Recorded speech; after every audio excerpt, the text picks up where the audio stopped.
కందులు పంటలు తీసుకోండి, బెస్ట్ కందులు తీస్తాం. బెస్ట్ లావు చూసి వాటిని ఎండబెట్టి వాటిని మళ్ళా చెరిగి అది సమ్మమ్మ చెప్తుంది, బూడిద వేపాకు అవన్నీ వేసి ఎట్లా ప్రిజర్వ్ చేస్తాము అని. అది ఒక పద్ధతి ఉంది, అది కూడా మీరు వినాలనుకుంటే సమ్మమ్మ చెప్తుంది. తర్వాత ఇంకా కూరగాయ విత్తనాలు, బీరకాయలు వదిలిపెట్టండి, సొరకాయలు వదిలిపెట్టండి. మీరు బీరకాయలు పండించాలనుకుంటే వేప చెట్టుకి ఎక్కిచ్చేసేయండి, మునగ చెట్లకి ఎక్కిచ్చేసేయండి. వర్షాకాలం మునగ చెట్లు నీకు ఆకు కూడా ఉండదు. ఎక్కడ మునగ చెట్టు ఉందో నెక్స్ట్ ఒక బీరపాది వేసేయండి, మీదికి వెళ్ళిపోతుంది. వేప చెట్టు ఎక్కడ ఉందో అక్కడ సొర చెట్లు పెట్టేసేయండి, మీదికి వెళ్ళిపోతాయి. సో మనం చేయాల్సిన పని లేదు, మనం ట్రెల్లీ కట్టాల్సిన అవసరం లేదు. న్యాచురల్ ట్రెల్లీస్ని మనం ఎట్లా వాడుకోగలుగుతాం అనేదే ఇంపార్టెంట్. అవి అయితే కాయలు ఉంటాయి. అట్లనే మీకు బీట్రూట్కి కూడా కాయలు వస్తాయి మీద. రాడిష్కి తెల్లగడ్డలు ఉంటాయి కదా, ఆ గడ్డలకు కూడా మీద కాయలు వస్తాయి. అవన్నీ తీసి పెట్టుకోవటం. ఉల్లిగడ్డ విత్తనాలు చేయాలనుకున్నప్పుడు బెస్ట్ ఉల్లిపాయ తీసుకొని భూమిలో పెట్టేసేయండి. ఆ ఉల్లిపాయ ఎప్పుడైతే పెడతామో అది విత్తనం పూత వస్తుంది. ఆ విత్తనాలని మళ్ళీ మనము నాటుకోవాలంటే నాటొద్దు, నారు పోసుకొని వాటిని తిరిగి నాటినప్పుడు దాన్ని పూత రానియొద్దు. అది ఉల్లిగడ్డలు అయితే.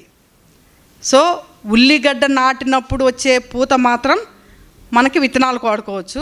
ఉల్లిగడ్డ నారు పోసిన తర్వాత మనం నాటినప్పుడు పూత రాకముందే మనము వాటిని దించేసినప్పుడు మాత్రమే ఆ ఉల్లిగడ్డల్ని మనం నిల్వ చేసుకోగలుగుతాం. ఎందుకంటే పూత వచ్చిందనుకోండి, ఒక ట్యూబ్ లాగా ఒక గ్యాప్ వస్తుంది.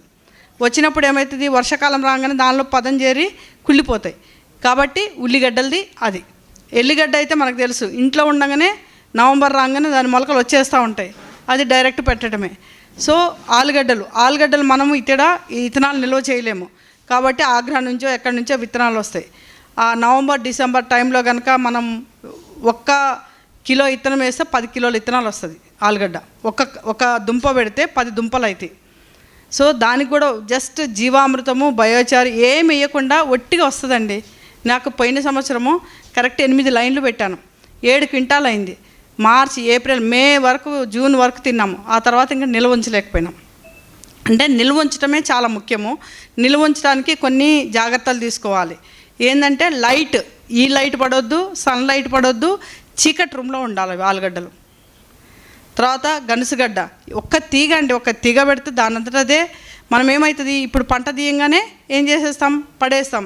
మళ్ళా రత్నపురి గడ్డ తీగ పెట్టాలనుకున్నప్పుడు, స్వీట్ పొటాటో పెట్టాలనుకున్నప్పుడు మనకి ఆ తీగలు దొరక్క పెట్టాము. ఒక్క తీగ ఇత్తనం కోసం ఉంచుకోవాలి. సో దాన్ని కట్ చేసి ఆ నోడ్స్ ఎక్కడెక్కడ ఉన్నాయో అది భూమిలో పెట్టేస్తే అది ఇట్లా వచ్చేస్తూనే ఉంటాయి.